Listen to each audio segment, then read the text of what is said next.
they were listed by their regiment as AWOL, which is absent without leave. At about 7 PM, half an hour later, another man who appeared to have come to pick them up joined the 3 soldiers and the other 2 men in the bar. All 6 of them left together about 5 minutes later, so we're up to 7:05.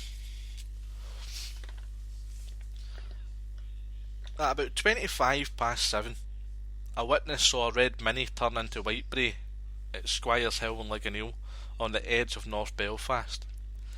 Very soon after, the witness heard 5 muffled gunshots from the direction of Whitebray. So we're going forward to 7:45, 7:45. At 7:45, a man driving his car along Whitebray found the bodies of Dugald, Joseph and John lying together at the side of the road. The man drove to the Glen Inn nearby, where a barman made a 999 call to the RUC reporting the incident. Police attended the scene, and by 8 PM CID officers arrived to begin a murder investigation. Following an examination of the 3 bodies at the scene by a pathologist and identification by the 3 soldiers by their platoon commander, their bodies were taken to Belfast City Mortuary. Following post-mortem examinations the next day, the cause of each soldier's death was recorded as being due to gunshot wounds of the head. The original murder investigation was started by the RUC when the soldiers' bodies were discovered. On Friday, March 12, 1971, 2 days later, the Metropolitan Police New Scotland Yard Murder Squad assumed responsibility for the investigation. Although no terrorist group ever publicly admitted responsibility for the killings, the police attributed, I've got it this time, responsibility to the Provisional IRA. During the first week of the investigation, 4 members of the Provisional IRA from their Ardoyne became suspects for the murder. Suspect 1, 2, Patrick McAdory and Anthony Dutch Doherty.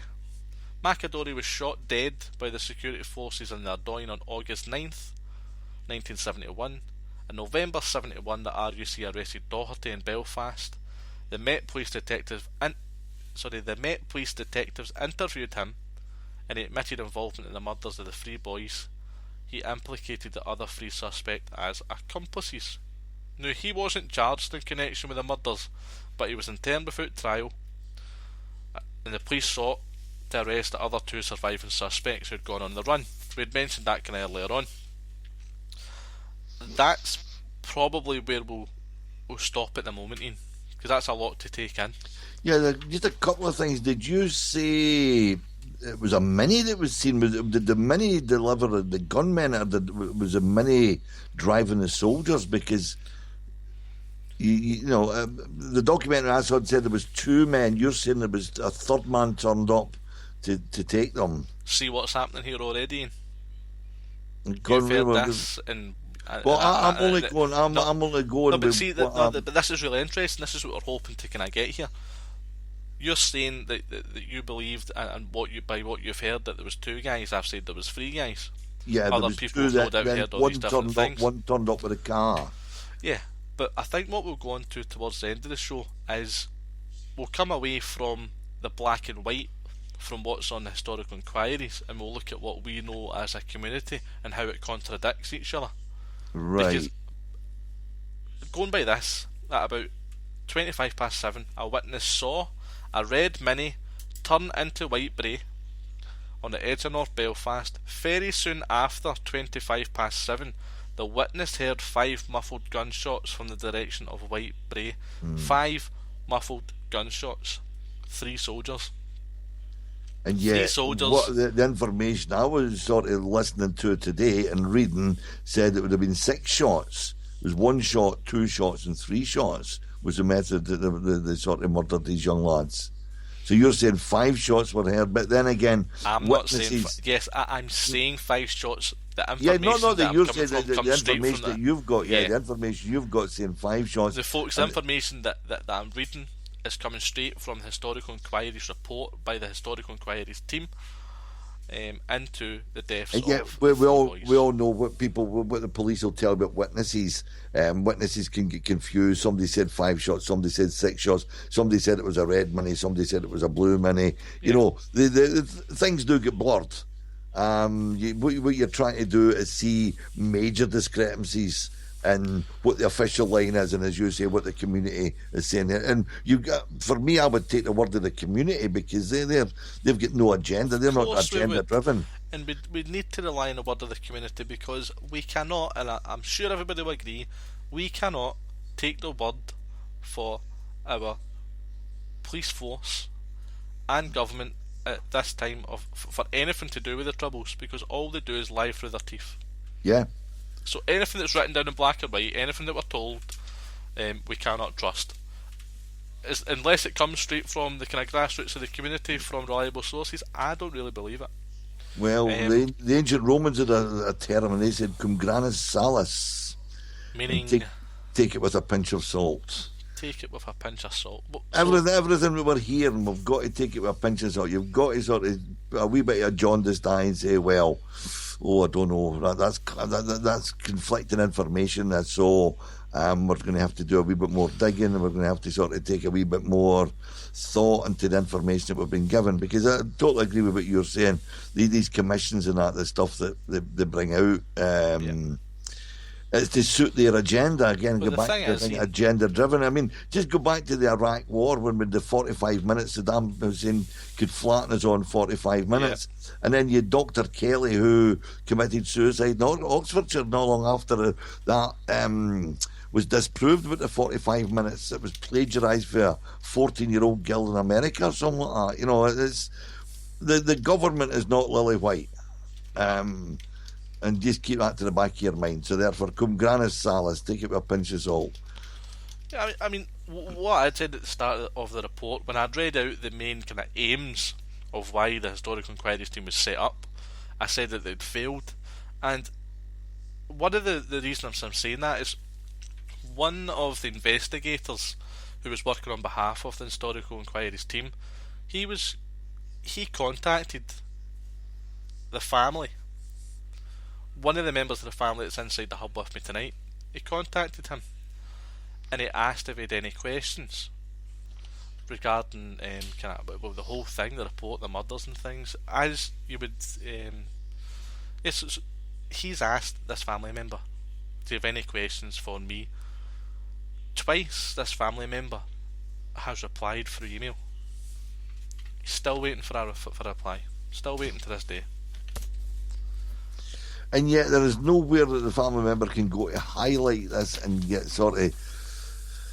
publicity on these things. Whereas if you were a member of the Republican community, they'd be bending over backwards. It's just another, it's just anything that's going to show the PUL community in a good light is going to be hidden so deep that people are going to have to really search for it.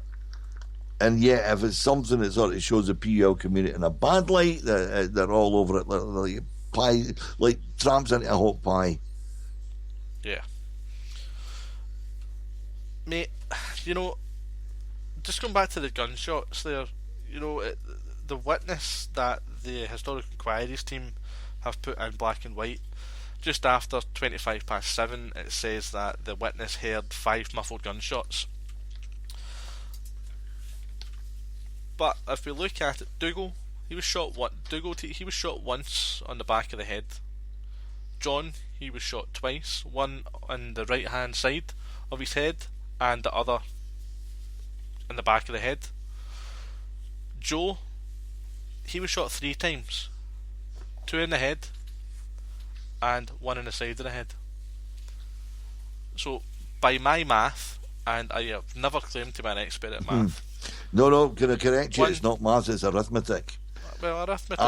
That pisses me off when I hear people saying math. Maths is sort of, a bit more than sort of adding, subtracting.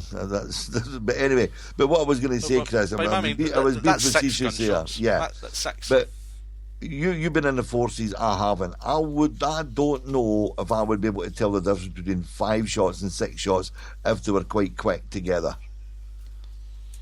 So I can see 5 shots, 6 shots. That to me isn't a major bone of contention. That is just sort of that be a wee bit of a mistake there. It's not. End of the day, the witness could have just simply come out at the time they've only heard the last kind of 5. They might have said, I heard 5 or 6 shots. I'm not sure. And somebody said, we'll call it 5. Somebody else says, no, it was definitely 6 because the post-mortem must have shown. So I don't think that's anything to sort of dwell upon, the 5 shots or 6 shots, because if there's somebody getting firing a gun outside One last thing, but I want to bring up before we kind of go to the music and get an interview done here is, as you said, I was in the forces, right? And I'm only speaking from being a member of the armed forces. These 3 boys were told to be back in by 6:30 in the evening. Now, when you're told to be back in for a certain time, you do it.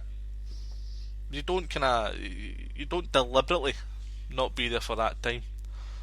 Now, you can sometimes have excuses. Your train was delayed, and it was there was a storm or something like that, right, for not being there in time.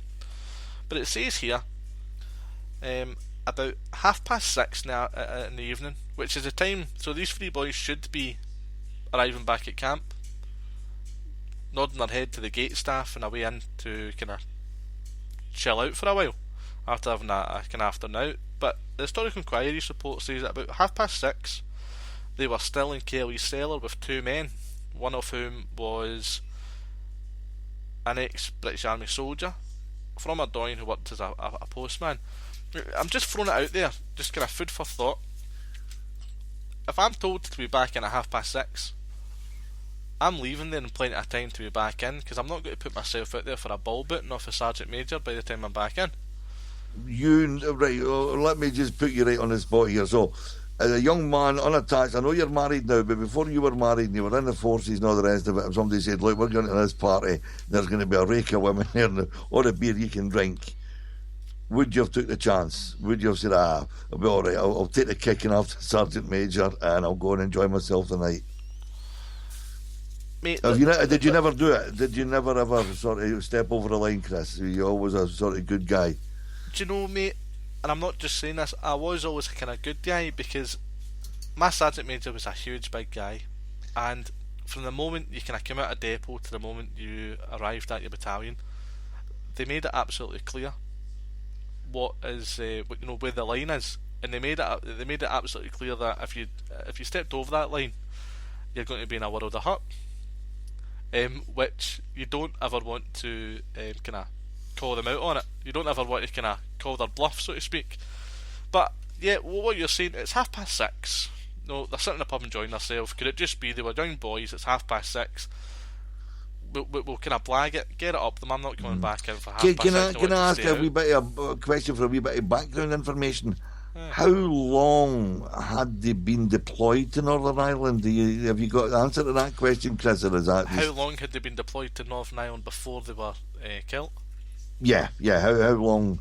4 weeks from 4 the moment weeks, so they'd arrived at so they were still really getting to know what was happening. This is why I'm absolutely would that have been one of their first rest sort of periods, one of the first recreation periods, or would have been a weekly thing? And I'm asking here as somebody that's never been in forces. I would imagine there would have been a kind of I'd imagine when they got there would have been a period where they were kind of showing maps, showing different points, kind of look out for this, look out for that. That could probably last 3-4 days, maybe up to a week. They could have probably been out in a couple of patrols and kind of blah blah blah blah. So, this